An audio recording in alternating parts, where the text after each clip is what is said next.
नमस्कार मंडळी, राम राम. सकाळची वेळ आहे आणि इकडे मुलांना दूध देणं चालू आहे माझं. तर दुधामध्ये आधी मी हळद, अद्रक कांडून रस काढून घेते आधी, आणि अद्रक आणि तुळशीचा पाला वगैरे टाकून, साखर टाकत नाही, उतरवल्यानंतर थोडं मी गूळ वगैरे टाकतो दुधामध्ये, आणि त्याच्यासोबत तुपपोळी जेवण करतात.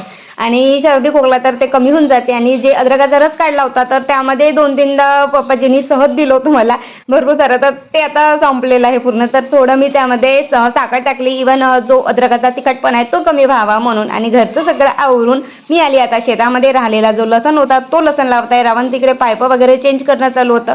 आणि माझं असं होतं की मला घरून सांगतात की बस 1-2 हे कामं करायचे आहे, पण त्यांचे कामं त्यांनाच संपत नाही, आणि शेवटी मग माझे कामं मलाच करावं लागतात. तर आता आम्ही शेतामध्ये आहो आणि घरचे सगळे कामं झाले.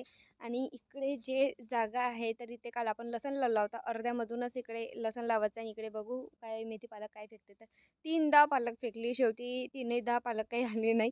आणि इकडे पराठी आहे अशी बरी आहे पराठी. आणि चला मग आता राव तर तिकडे म्हणजे काल जे आपण टमाटर किंवा मिरची वगैरे लावली होती तर ते पाहत आहे. ते म्हणून माझं काही एकच असं काम नाही की मी दिवसभर शेतामध्येच राहते म्हणून. पण मला पाहणेवाले कोण कोण शेतामध्ये जातात नक्की कमेंट बॉक्समध्ये कळवा.